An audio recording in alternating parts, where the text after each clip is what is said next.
The warm winds aroused in Incheon continued to undulate for a decade. Leave no one behind. For the world where no one is left behind, the winds gently thawed and breathed life into the frozen rights and quality of life of the many persons with disabilities in the Asia-Pacific region. Therefore, spring has come. And the inviting wind's first stop was Mongolia. Country assistance, one of the major components of the Incheon Strategy, began in earnest. One element of the Global Capacity Building Program, as important as the proposal of disability policies, was the design of action plans that empowers persons with disabilities to ultimately achieve their independent living. They became the linchpin of KODDI's country assistance, all thanks to the plans being meticulously tailored according to each country's culture and customs. But there was a deep need to accurately determine feasibility and service demand concerning each country's current state. Country assistance was put into action in two types: short-term and medium to long-term projects. The first move of the short-term project was to supply commodes to the Spinal Injury Rehabilitation Center in Nepal. Afterward, Braille information instruments were shipped to blind schools in Yangon and institutions in Mongolia.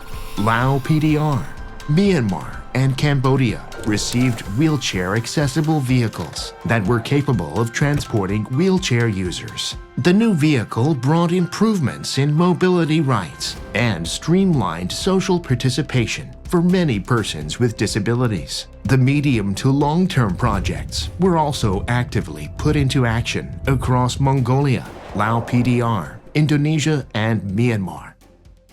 Mongolia, a country with a name that means bravery.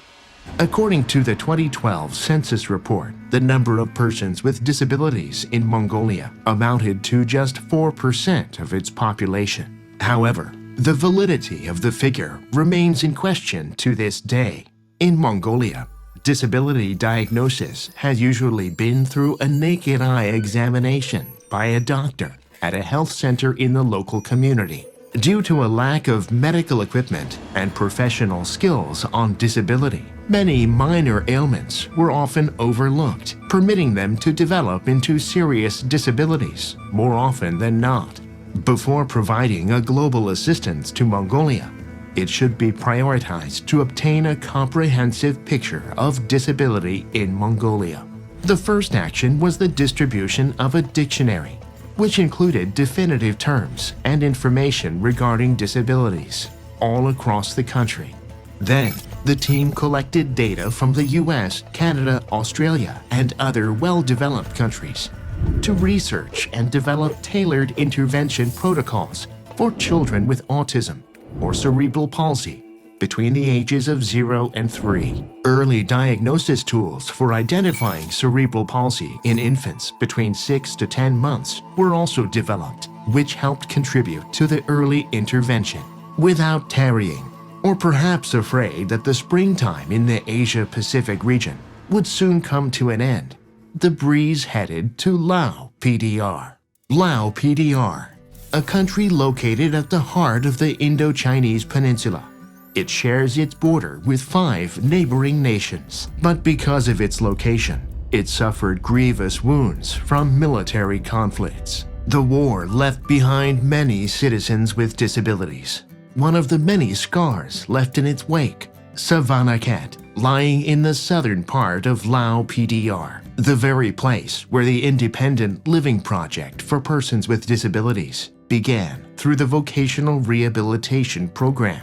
Vocational rehabilitation in Savannakhet focused on 4 field skills: mushroom harvesting, catfish aquaculture, sewing, and repairing electronic devices. The year after, livestock breeding, training of domestic animals such as catfish and goats took place in Vientiane Province's Pak Nung district. Their work didn't stop at livestock breeding training and further educated participants in matters of fiscal management and sought to improve disability awareness among village chiefs, local government officials, and the families of persons with disabilities. For the graduates, goats were supplied to them as startup resources, which would eventually generate income for persons with disabilities and their families. Yeah, from that project, I think there's a very good lesson learned for the other project in Laos, because like we can share among the DPO network that the goat racing project is very success. And then they can learn the step and 라오스 장애인 지원 사업을 진행할 때 이제 모니터링 출장을 간 적이 있었는데요. 저희가 나눠드린 염소와 메기를 잘 기르고 계셨던 그런 장면이 좀 기억에 많이 남는 것 같습니다. 일단 저희가 2마리씩 염소를 드렸는데 그 염소가 5마리가 되고 8마리가 되고 또 시장에 팔리기도 하면서 좀 이제 경제적인 수익을 내셨다고 하면서 되게 좋아하시는 모습을 봤고, 또 그 돈을 가지고 오토바이 수리하시는 어떤 점포를 좀 내실 예정이라고 이렇게 말씀하시는 것들을 들으면서 우리가 진행한 라오스 장애인 지원 사업이 정말 의미가 있었고 또 좋은 성과를 낼 수 있었구나, 이런 것들을 깨달아서 그 순간이 인상 깊었습니다. I think for that to make the earlier, we try to engage as much as we can for person with disability to participate any project or any program, even with the government activity. We need to include on of person with disability to make sure there's no one left behind. In Lao PDR, the year 2018 saw the issuing of the Decree on the Rights of Persons with Disabilities, and a significant amount of actionable policies have been drawn up since then. The warm, gentle winds then decided to cross the sea. This country is an archipelagic state between the Indian and Pacific Oceans, Indonesia. Tragically, in 2006, a devastating earthquake hit Yogyakarta, a central region on Indonesia's beautiful island, Java. The ruinous effects of the earthquake left many citizens with physical disabilities. But the city government of Bantul had a limited budget that could be allocated to the population with disabilities. KODDI saw no other options but to head straight for Bantul. The independent living project for persons with disabilities continued in Bantul through vocational rehabilitation training, but both facilitating for economic activity and boosting household income became equally important goals as the training. Working industriously through the feasibility study stage, and it finally made the call to teach the skill of cooking traditional Indonesian snacks called bakpia and egg rolls. The impetus for making the call was the apparent lack of an egg roll manufacturing factory in Bantul's Bangkung Harjo village. Top 10 graduates from the culinary training and officials from the National Center for Social Rehabilitation for Persons with Disabilities, the project execution organization, jointly collaborated to launch DivaCo, an egg roll brand. And in April 2018, it was approved by the local FDA and went into full production shortly after. The bodies with physical disabilities were no longer a barrier for them. The culinary training not only provided enough money to send their children to school, but served as a great life-changing moment that they've never experienced before. Things looked bright for the second and third of the business as well, and the winds began to intensify further. Throughout the second year of operation, it became apparent that fowl breeding and aquaculture were the most promising ventures because production became easy once the participants learned how to raise and cultivate the farms, along with the high market demand for the products. 9 eggs have been produced every day from the 23 ducks that had been supplied after completion of the training, and the eggs of the ducks have become household favorites among the neighbors. And here we see the aquaculture business, which started from 50 kilograms of tilapia and 10 kilograms of bawal fish. The size of the operation grew over time as the graduates put into practice the knowledge they've gained during training. When the Lunar New Year period comes around, throngs of people flock to the farms, eager to cook for their families. They await the turn of the year now more than anybody else. The third-year project continued in Tabanan, Bali. Vocational training for persons with physical disabilities had never been attempted there. But thanks to the passionate participants and the city's vigorous support, they were ultimately able to bring in more revenue for individuals with disabilities. And in stark contrast to the period of neglect and inactivity from before, the participants were able to invigorate their self-esteem and self-efficacy in the long run through these projects. At the same hour, spring was blooming in all its glory in Myanmar.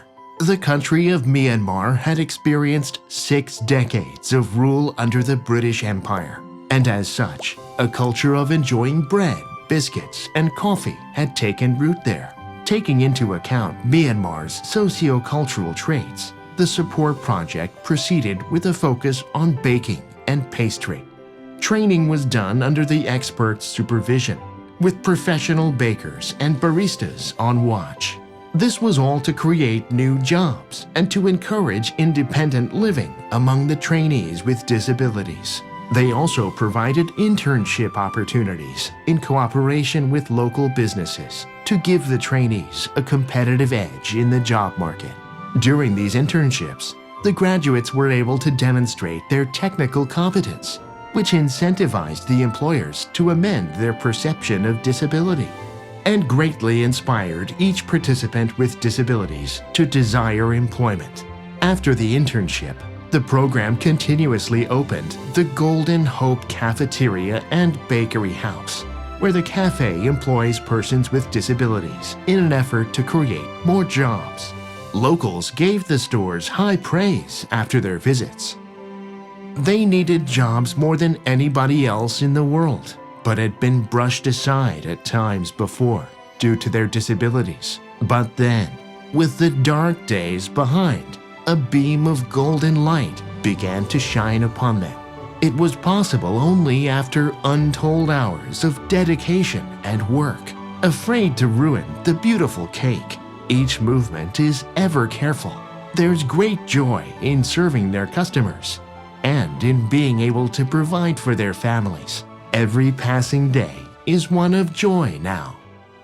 As much work went into reshaping the public's perception of disability as KODDI had done to provide independent living for persons with disabilities. KODDI focused on translating various documents and information about the field of disability from across the globe and published a newsletter covering disability issues overseas. These all served as tools to change the public's awareness and perception of disability. Research projects have been diligently pursued as well, such as pushing for effective policies for disability-inclusive international cooperation and analyzing and researching disability-related international cooperative projects. The public and private partnership projects acted as a supplement for the already implemented projects. Through partnerships with civil society organizations, it was able to strengthen the support for organizations of persons with disabilities and to help promote consumer-focused development cooperation by taking advantage of the private sector's expertise, experience, and community ties. The Secretariat of MRR Fund spent the last decade earnestly carrying out its mission. 네, 그간 한국장애인개발원은 인천전략 이행기금을 통해 국제기구 협력, 또 글로벌 연수, 민간협력 등 다양한 사업을 아태 장애인의 권리 실천 및 또 삶의 질 향상을 위해서 추진해 왔습니다. 그간 사업을 추진하면서 다소 아쉽고 또 개선할 사항도 있지만 나름 성공적으로 저희가 추진했다고 자부하고 있습니다.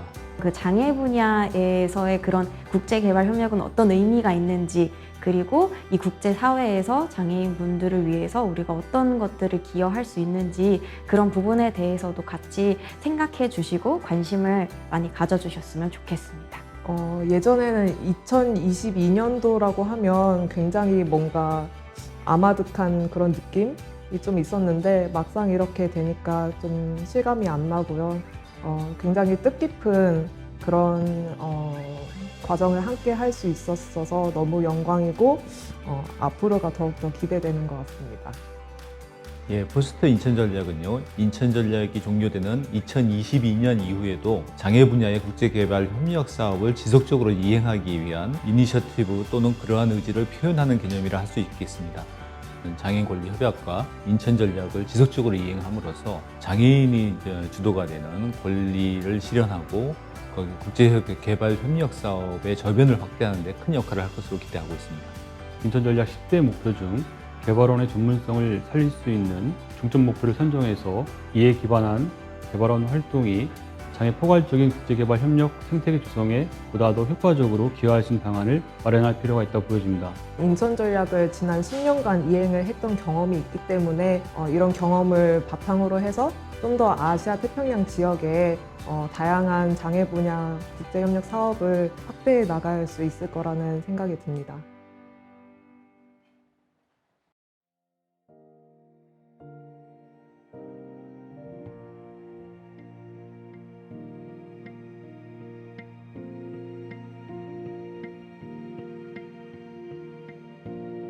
As the Incheon Strategy, the third Asian and Pacific Decade of Persons with Disabilities, drew to a close, a high-level intergovernmental meeting took place in Jakarta, Indonesia.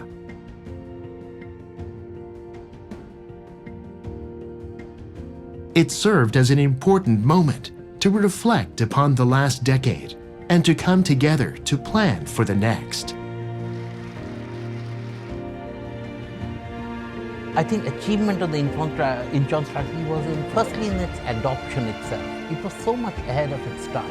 Incheon Strategy is very unique because it's the world's first set of regionally adopted disability-specific goals. And clearly, over the past 10 years, we are definitely seeing, because of the Incheon Strategy, we see much better data gathering right now. A much better focus of not looking at persons with disabilities all with one brush, but looking at the different needs of persons with diverse disabilities. It provides a comprehensive framework to measure progress towards improving quality of lives and also fulfillment of rights of persons with disabilities. By adopting this framework, Asia-Pacific region is able to measure how we are advancing toward disability inclusive development. So in terms of major change I have observed is policymakers are able to adopt evidence-based approach to disability inclusive development. 인천 전략 채택 이후에 UN 에스캅은 장애인 개발원과 협력 관계를 통해서 UN 에스캅 회원국들이 효과적으로 인천 전략을 이행할 수 있도록 기술적인 지원을 해오고 있습니다. 그래서 이 기술적인 지원은 지난 10년간 프로젝트 형태를 통해서 이루어졌는데요. 이 프로젝트를 통해서 17개국이 장애 통계 시스템을 구축할 수 있도록 하는 국가 행동 전략을 채택할 수 있도록 기술적인 자문을 했고요. 그리고 또 인천 전략의 다른 목표들, 직업 재활, 교육, 접근성, 장애 여성이나 아동 혹은 사회복지 관련된 정책을 개발하고 연구할 수 있도록 역량 강화 트레이닝이나 그 다음에 컨설테이션을 진행하는 형태로 지금까지 라오 PDR, 몽골, 부탄, 인디아 그 외에 다른 나라들과 협력해서 프로젝트를 진행하고 있습니다. Even after the conclusion of the Incheon Strategy, the Secretariat plans to continue a globe-wide disability support in cooperation with UN ESCAP as part of the post-Incheon Strategy. In terms of the next step and future actions, we have just concluded the final review intergovernmental meeting in Jakarta. With the adoption of Jakarta Declaration, it sets clear direction in the new decade, the next 10 years? I think, firstly, looking into the future, we are going to look at new areas, like we have to address the whole issue of addressing the digital divide. Second, we will be having a lot more focus on the meaningful participation of persons with disabilities. We have to go beyond the words, that we have to involve persons with disabilities to really involving them in every decision. And third, we are looking at really inclusive, strong social protection systems. Now, COVID-19 has shown that you need to strengthen social protection, but clearly you need to include persons with disabilities very strongly as part of the comprehensive response. And last but not least, I think we have to acknowledge that we have to go beyond ableism. It's about the need for us to recognize that persons with disabilities have a lot, persons with disabilities with their disabilities have a lot to contribute, and they are as good as persons without disabilities. To make the world where all human beings can enjoy the fundamental freedoms as equals, and to have unbarred access to all socioeconomic opportunities. That was the starting idea behind the Secretariat of the MRR Fund. Our day shines brighter than before because our collective threads of hope have gathered in solidarity, in full anticipation for a better and even greater tomorrow. Nothing about us without us. No one left behind. 누구도 소외되지 않는 세상을 위해. Nothing about us without us. No one left behind. 누구도 소외되지 않는 세상을 위해. Nothing about us Without us. 누구도 소외되지 않는 세상을 위해. No one left behind. Leave no one behind. 누구도 소외되지 않는 세상을 위해. One that is filled with the hope of tomorrow for all. Let us pave the way for a new decade.